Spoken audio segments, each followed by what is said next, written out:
ካባው ብቻው ተገንጥሎ እንደ ኤርትራ የራሱ መንግስት አቋቁሟል። ሰውየው ለብቻው ተገንጥሏል።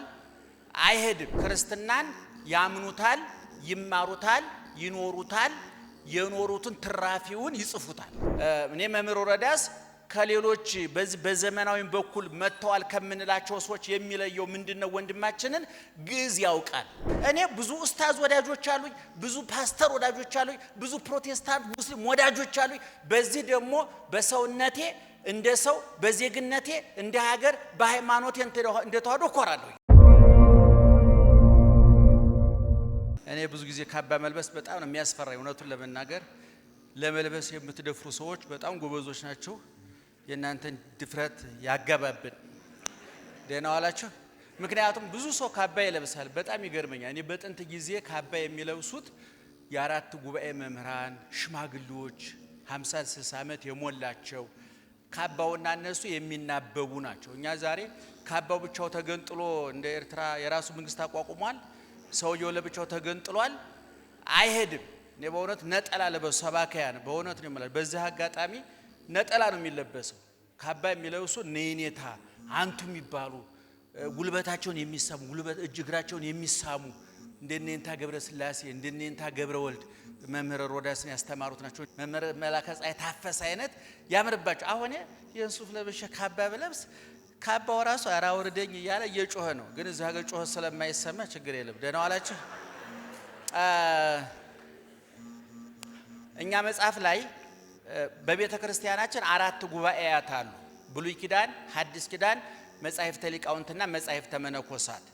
ኦርቶዶክሳዊ ተዋህዶ ቤተ ክርስቲያን በዓለም ካሉ የእምነት ተቋማት ተነጥላ ብቻዋን እንድትቆም ከሚያደርጓት መካከል መጽሐፍ ቅዱስን የምትተረጉምበት መንገድ ነው።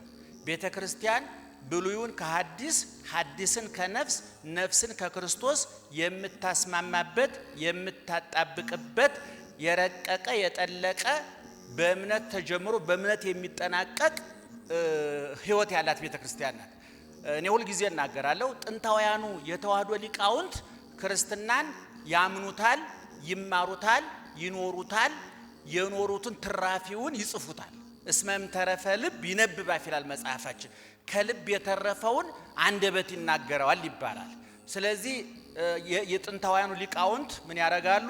ክርስትናን ያምኑታል፣ ያመኑትን ይማሩታል፣ የተማሩትን ይኖሩታል፣ የኖሩትን ይጽፉታል።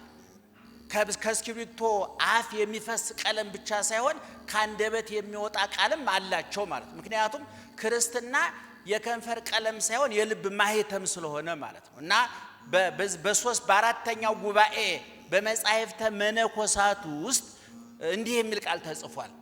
እስመ ነጽሮ ዘዘልፍ ውስተ መጻሕፍት ይመልአ ለነፍስ አንክሮተ ዘኢይትነገር ወትፍሲተ አምላካዊ። ዘወትር መጻሕፍትን መመልከት ነፍስን በአምላካዊ ደስታና በማይነገር በማይብራራ መደነቅ ውስጥ ያሰጥማታል ወይም ይሞላታል ይላል። እንግዲህ ስለ መጻሕፍት የኛ ትውልድ ለምንድነው የማያነበው? ባለማንበቡ ምን ተጎዳ የሚለውን ነገር ማየት ያስፈልጋል። በመጀመሪያ ደረጃ መምህር ሮዳስን እጅግ አመሰግናለሁ። እድሜና ጤና ይስጥልን። 60-70 መጽሐፍ እንጠብቃለን። የበለጠ ደግሞ እድሜ እየበሰለ እውቀት እየበሰለ የበለጠ አረፋ እየተከተተ ምራቅ እየተዋጠ በሄደ ቁጥር ደግሞ የበለጡ የተራቀቁ መጻሕፍትን ይጽፋሉ ብለን እንጠብቃለን። እኔ መምህር ወረዳስ ከሌሎች በዘመናዊ በኩል መተዋል ከምንላቸው ሰዎች የሚለየው ምንድነው? ወንድማችንን ግዕዝ ያውቃል። ይሄን በደንብ አስረግጬ ለመሰክርልህ ወደ ሌሎቹ ሊመሰክሩልህ አይችሉም። ይሄንን ግዕዝ ያውቃል ሮዳስ። ሌሎቹ የሚጽፉ ሰዎች እናውቃለን። ግዕዝም መድረክ ላይ ሲጠቅሱ እንሰማለን። በእውነቱ ግዕዝ ተበላሸ ብሎ እግዚአብሔር አይኮንንም እንጂ በቁማቸው ሲኦል ይወርዱ ነበር እነሱ። ግን እግዚአብሔር የቋንቋ አምላክ አይደለም። ግዕዙ አማረ አላማረ፣ ተጣመመ አልተጣመመ፣ ሕይወት እስከተቃና ድረስ እግዚአብሔር የግዕዝም የእንግሊዝኛም አምላክ አይደለም። የነፍስ አምላክ ነው፣ የሰውነት አምላክ ነው። ግን እንደው መድረክ ላይ ግዝ ባይጠቀስ እንደው እውነቱን ነው ማለት ግዝ ባይጥ እኔ እንግሊዝኛውን ደግሞ እንደው በዛ የተራቀቁ ሰዎች ሲጠቀስባቸው አምላከ ፈረንጁ ላይ የሚበሳጭ ይመስለኛል ያላውቅም ዝርዝሩን እንጂ እኔ አሁን አንዳንድ ምሰማቸው አንዳንድ ቋንቋዎች ያጠናናቸው ሁሉ ዙ መድረክ ላይ ሲያበላሿቸው ስንሰማ በጣም ምንደነግጥ ነው መምህር ሮዳስ መጽሐፎቹ ሁሉ አይታችሁ እንደሆነ በግዝ የተሞሉ ናቸው ከመላው የፈሰሰ ከሞላ ልቡ ባንደበተ ኩል ፈሶ የጠጣ ነው ማለት ነው በዚህ በኩል ይህን ምስክርነት መስጠት ይኖርብኛል እጅግና መሰግናል እኔ በዛ አጋጣሚ መምህር ዶክተር ወዳጀነን በጣም ነው የምወዳቸው በጣም ነው የማደንቃቸው እኔ አንዳንድ ግንዛቤዎች እንዲስተካከሉ እንፈልጋለን እኔ ብዙ ሰዎች ከሙስሊሞች ጋር ተቀራረባለ ከፕሮቴስታንቶች ጋር ተቀራረባለ ሙስሊሞች የሚያደንቁ ለምንድን ነው ብለው የሚጠይቁ ሰዎች አሉ ይሄ በእውነቱ በጣም ጸያፍ ጥያቄ ነው ነውር ጥያቄ እኔ በሚዲያ ተናግሬያለሁ ብቸኛ የመንግስተ ሰማያት በር መጽደቂያዋ ምትክ የሌላት አማራጭ የሌላት እንደ ፀሐይ የሞቀች እንደ ጨረቃ ያሸበረቀች እንደ አበባ ያማረች በምድር በሰማይ ምትክ የሌላት ወልድ ዋህድ ብላ የምታምን ብሉይን ከሐዲስ ሐዲሱን ተርጉማ አመስጥራ ባለቤቱ ከወዳጆቹ ንጉሱን ከነሰራዊቱ ዛፉን ከነቅርንጫፉ አስማምታ የያዘች ተዋህዶ ሃይማኖት ብቻ ናት ይሄንን በመድረክ በአደባባይ ተናግሬያለሁ ብቸኛ መጽደቂያ መንገድ ተዋህዶ ናት በዚህ ትናንትና ማልተደራደርንም ዛሬ ማንደራደርም የመደራደር መብትም የለንም እና አንዳንድ ሰዎች ይገርሙኛል ኦርቶዶክስ ተዋህዶ ቤተክርስቲያን ይሄን ብታርም እንመጣለን የሚሉ ደፋር ሰዎች ይገጥሙኛል እኛ ደግሞ በግልባጩ ቤተክርስቲያን ምን ተላለች ይሄን ካላረማችሁ አልቀበላችሁም ብላችኋል ስላልነገረቻችሁ ነው እንዴ አይነት በጣም ጸያፍ ነው አይባልም ስለዚህ እኔ ብዙ ኡስታዝ ወዳጆች አሉኝ ብዙ ፓስተር ወዳጆች አሉኝ ብዙ ፕሮቴስታንት ሙስሊም ወዳጆች አሉኝ በዚህ ደግሞ በሰውነቴ እንደ ሰው በዜግነቴ እንደ ሀገር በሃይማኖቴ እንደ ተዋህዶ ኮራለሁ እግዚአብሔር ይክበር ይመስገን የኛ ዓላማ እስልምና ክርስትና ማስታረቅ አይደለም ቁርአንና መጽሐፍ ቅዱስ ማስታረቅ አይደለም በቤተ ክርስቲያን በመስጊድ መካከል ድልድይ መዘርጋታል ይሄ አይቻልም አይደረግም ነጭና ጥቁር ማለት ያህል ነው ይሄ አይስማማም ሊስማማም አይችልም እንኳን በሸቱ በደካማው አቅም በሲኖዶስና በመጅሊስ እንኳን ቢስማሙ አንስማማም ሊስማማም አይችልም ነገር ግን እስልምናና ክርስትና አንድ አይደሉም ማለት ገብረ ማርያምና መሐመድ አብረው አይኖሩም ማለት አይደለም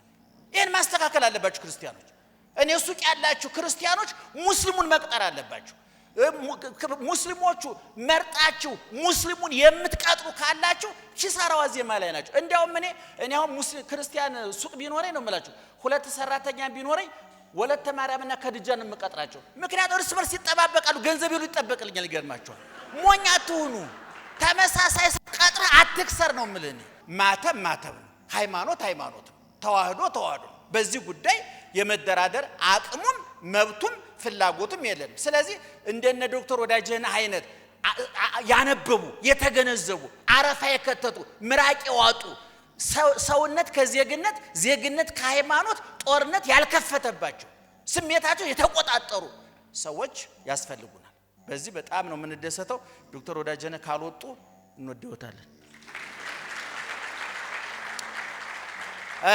እና እንደው በጥቅሉ ግን ስለወጣ እንደው ስለ ስዕሉ ሰምር ተነግሯል አባቴ ኃይለ ገብርኤልን ቃለ ሕይወት ያሰማልን ወንድማችን መምህር ሰይፈ ዳንኤልም ተናግረዋል እግዚአብሔር ይስጥልን አንብቡ እኔ ወጣቶች አንብቡ እውነቴን ነው የምላችሁ በፖለቲካው በሃይማኖቱ በኢኮኖሚው ግንባር ቀደም ሆናችሁ መገኘት ከፈለጋችሁ ማንበብ አለባችሁ አሁን እኛ በእውነቱ የኢትዮጵያ ወጣት በአሁኑ ጊዜ እዳ የገባው ከንቱ ሆኖ ባክኖ የቀረው በፖለቲከኞቹ ችግር ብቻ አይደለም እኔ የኢትዮጵያን ወጣት ከፓስተር ከቄስና ከኡስታዝ ቅኝ ግዛት ካላላቀቅን እድገት አይመጣም ያላነበበ ፓስተር ሲቀባጥርበት ይዋለ ያላነበበ ኡስታዝ የግላሰሙ ሲሞላው ይዋለ ያላመሰጠረ ቄስ ሲቀባጥርበት ይዋለ እንዴት ነው ሊያድግ የሚችለው ሀገር በሃይማኖት ብቻ አትለወጥም ይሄን ማመን አለባችሁ ሀገር የምትቀየረው ሁለንተናው እድገት ሲመጣ ነው ያ ደግሞ ስታነቡ ነው እስኪ ተመልከቱ ብዙ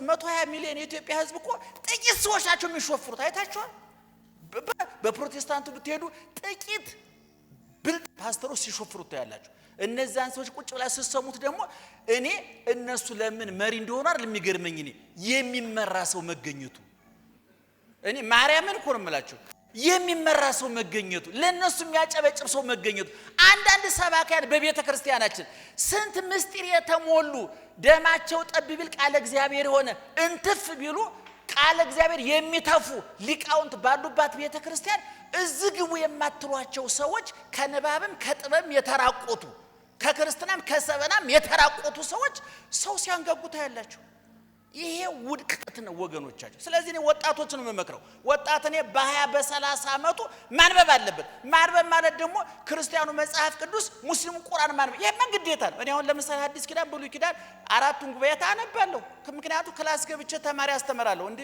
የክላሱ ተማሪ እንደናንተ አጨብጭቦ ከንፈር መጥቶ ሜዳ ይምሰላችሁ ደም የሚመጥ ነው ክላስ ያለው በጣም ከባድ ነው ካህናት ናቸው የተማሩ ናቸው ያፋጥጧቸዋል ተዘጋጅተ ሰንቀ ካልገባ ቀባጥረ የምትወጣበት አስጨብጭበ የምትወጣበት አይደለም ያ በጣም ስለዚህ ተማሪዎች እንዳውቁልኝ እንዳይንቁኝም መቼም ዕውቀት የሚባለው ካቅም በላይ ሆኖ ሲያስጨንቅም ካቅም በታች ሆኖ ሲናቅም ዕውቀት ባዶ ይባላል ልብ ሲመታ ነው ተኳሽ ይባላል ልብ ራሱን አለው ማለት ከዚህ በላይ ካለፈ ጥይቱ ሳተ በዚህ በኩልም ለኳስን ለጥይት አይጠቅም ለኳስ ጥሩ ነው አለው ባለፈው ሲጠይቅ በእግሩ መካከል አሾልኮ ሲያስገባ ምንድነው በየጠየቀን ሎጨ ነው አለ ሰውየው ልክ ነው አይደል አይናሞቹ ሲያወሩ የሰማሁት ነው ለጥይት እንደዚህ በዚህ ካለፈ ክሽፈት ነው ለኳስ ግን ድል ነው ልብ መታም እዚህ ጋር ሲመታ ነው ተኳሽ ዕውቀትም ከላይም ካቅም በላይ ሆኖ ምን ይያሉ ይሆን ይያለ እንደው አየር ላይ አንሳፈን መተው ወንጀል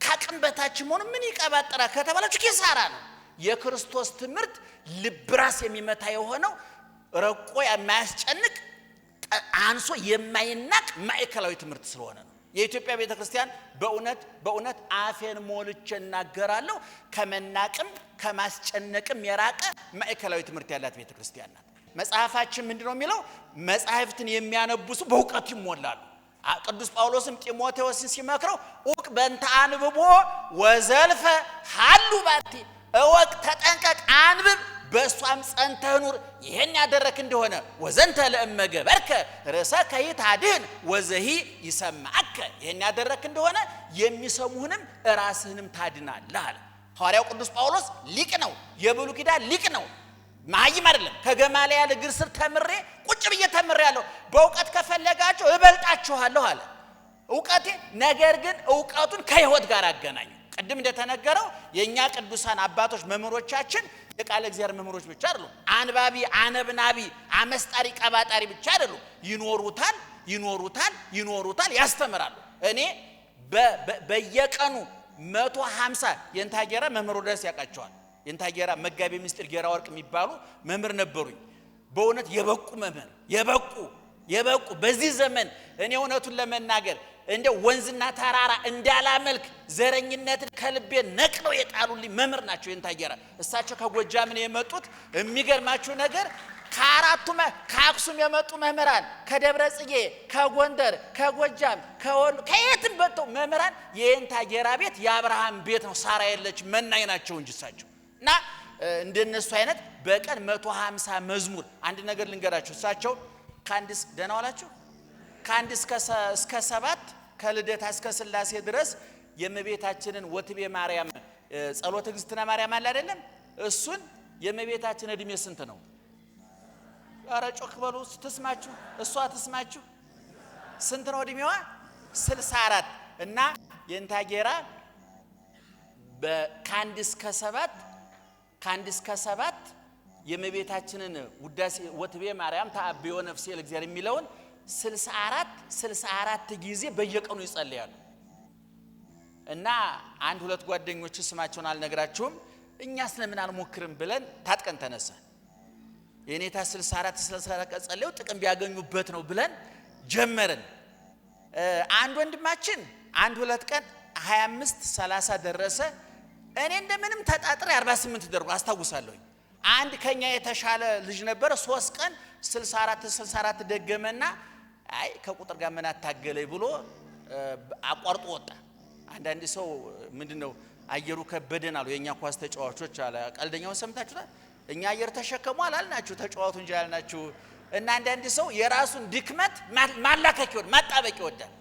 እና አንዱ 64 3 ቀን ደገመ 48 ላይ 2 ቀን አንዱ 28 ላይ እንዲህ አይነት መምህራን ነበሩ ምእመናን። እንደነዚህ አይነቶቹ ካባውን ሲለብሱት ቀሚሱን ሲለብሱት እንዴት ዋላችሁ ሲሉ እንኳን በረከት ነበር። ጭራቸው ሲነካ በረከት ነበር። በርቱልን፣ ጠንክሩልን። በእውነት ይሄንን ፕሮግራም አክብራችሁ መጽሐፍ ይመረቃል ብላችሁ እኔ ባለፈው ብዙ ኢትዮጵያውያን ሐውልት ምረቃ ሲባል ነቅለው ይመጣሉ።